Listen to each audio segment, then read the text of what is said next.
وہ کون سی بدنصیب عورتیں ہیں جن پر اللہ کی لعنت ہے؟ دیکھیے اس میں بھی رسول صلی اللہ علیہ وسلم نے آلریڈی بتا دیا کہ کون کون سی، جیسے ان کو جب رسول صلی اللہ علیہ وسلم کو سفر کروایا گیا تو اس میں دکھایا گیا کہ سب سے زیادہ جو مردوں سے زیادہ جہنم میں جانے والی عورتیں ہیں وہ عورتیں ہیں۔ اب ان کی وجوہات یہ بھی بتائی گئی ہے کہ یہ لعن طعن کرنے والی ہیں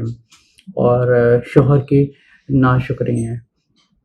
اب اس کے علاوہ اور بھی بہت سی چیزیں دیکھی گئی ہیں کہ جیسے عورت میں مرد سے بھی زیادہ ایک انا ہوتی ہے، پرسنل انا ہوتی ہے، مطلب اپنے آپ کو بڑا پن سمجھنا، اپنے آپ کو اچھا سمجھنا، بہتر سمجھنا، یا تو اپنی پوزیشن کے حساب سے یا اپنے رنگ روپ کے حساب سے یا کسی چیز کے حساب سے۔ اور سب سے بڑی عورتوں میں یہ خرابی ہوتی ہے ایک دوسرے کی باتیں کرنا، گھریلو باتیں کرنا۔ بہت ہی کم بہنوں میں دیکھا گیا ہے کہ جو اپنی لائف کو، اپنے جو مین گول ہوتا ہے اس پر کم کنسنٹریٹ کرتی ہیں، لیکن جو باہر والی چیزیں ہوتی ہیں ان پر زیادہ کنسنٹریٹ کرتی ہیں۔ بلکہ سب سے بڑا فرض یہ ہے کہ سب سے پہلے اپنا کریکٹر کو اللہ کی نظر میں فکس کیا جائے۔ اب جس چیز کی وجہ سے لعن طعن کرتی ہیں یا سب کچھ کرتی ہیں تو انہیں یہ سمجھے کہ یہ وہ بیچاری بہنیں ہوتی ہیں they are the victims of شیطان۔ مطلب شیطان کو پتہ ہوتا ہے کہ جو سب سے کمزور مہرا ہے نا، مرد سے بھی زیادہ عورت کمزور مہرا ہے بربادی کرنے کے لیے۔ تو ایسی بہت سی چیزیں ہوتی ہیں، پرسنل آنا ہوتی ہے، یا سے تکبر پن ہوتا ہے، یا بڑا پن ہوتا ہے، یا اپنے آپ کو بڑا سمجھنا ہوتا ہے، یا دوسری خواتین کو نیچا سمجھنا، ہر کسی کو نیچا سمجھنا۔ اب اللہ تعالیٰ جانتے ہیں کہ اللہ تعالیٰ نے عورت کو فزیکلی کمزور بنایا مرد سے، لیکن اللہ تعالیٰ نے ان کو ایک زبان ایسی دی ہے جن کی وجہ سے سب سے زیادہ جو عورتوں پر، یاد رکھیں، سب سے زیادہ جو ہماری بہنیں ہیں وہ یہ نہیں سمجھتی، ان کی زندگی کا جو سب سے بڑے کبیرہ گناہ ہوتے ہیں ان کی زبان کی وجہ سے ہوتی ہیں۔ وہ ہوتی ہیں بد اخلاقی کی وجہ سے، اپنے سسرال والوں کے ساتھ بدتمیزی، بد اخلاقی، شوہر کے ساتھ، ان کے ساس اور سسر کے ساتھ، ان کے بھائی بہنوں کے ساتھ۔ تو یہ چیز خواتین میں بہت زیادہ پائی جاتی ہے۔ ایک طرف ہے اللہ تعالیٰ فرماتے ہیں کہ اگر عورت ایسی ہوگی تو اس کے 8 دروازے جنت کے کھول دیے جائیں گے۔ اگر آپ کسی کو اپوزٹ کر کے دیکھیں تو یہ ساری ان کی مخالف چیزیں زیادہ تر عورتوں میں پائی جاتی ہیں، جیسے زبان کی بدتمیزی، بد اخلاقی، تیز زبان، بد زبانی، شوہر کے ساتھ بد زبانی۔ اب جیسے شوہر نے سب کچھ اپنی بیوی پر لٹا دے گا،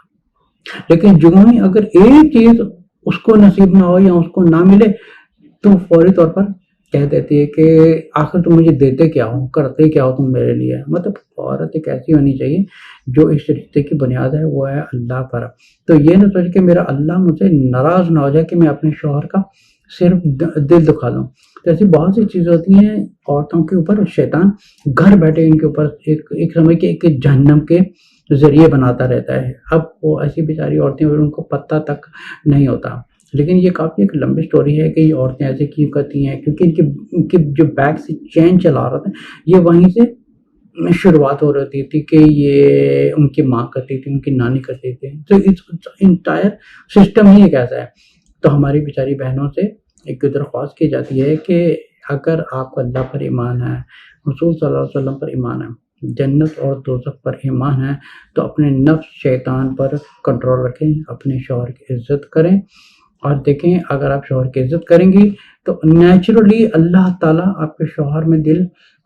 شوہر کے دل میں آپ کے لیے زیادہ محبت ڈالے گا۔ بہت سی خواتین یہ نہیں جانتی، کیونکہ جب ان کی خود کی اوقات کچھ نہیں ہوتی تو پھر وہ ان کی تعویذ کا سہارا لیتی ہیں، کبھی کسی پیر بابے کا سہارا لیتی ہیں۔ اور دنیا میں سب سے زیادہ کاروبار بڑھانے والا جو مارکیٹنگ، جو اس کاروبار کو بڑھاوا دینے والی ہیں وہ صرف خواتین ہیں، مرد نہیں ہے۔ اس چیز میں بہت لیسٹ پرسنٹیج میں، لیکن سب سے زیادہ جو دنیا میں یہ گندگی، برے والے کام کو، پر شرکیہ کام کرنے والے صرف عورتیں ہیں۔ تعویذ بنوانے ہیں شوہر کے لیے یا ساس سسر کے لیے تعویذ بنوانے، یہ سب کچھ کرنا، یہ سارے ہی ایک گندے کام ہے۔ تو آپ سمجھے کہ یہ جو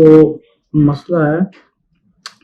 کہ کون سی بدنصیب جہنم میں جانے والی ہیں، تو سمجھے کہ یہ ساری عورتیں سیم کیٹیگری میں آتی ہیں، جن کا خود کا تو اخلاق خراب ہوتا ہے، پھر وہ جب شوہر پیچھے ہٹ جاتے ہیں ان کے اخلاق کی وجہ سے، پھر وہ کبھی کسی تعویذ کا سہارا، کبھی کسی پیر فقیر کا سہارا، کبھی کسی کا سہارا لیتے ہیں۔ تو سب سے بڑا جو ایک وظیفہ اور فارمولہ ہے اپنے گھر کا ماحول ٹھیک رکھنے کا، وہ ہے اپنا اخلاق ٹھیک کریں۔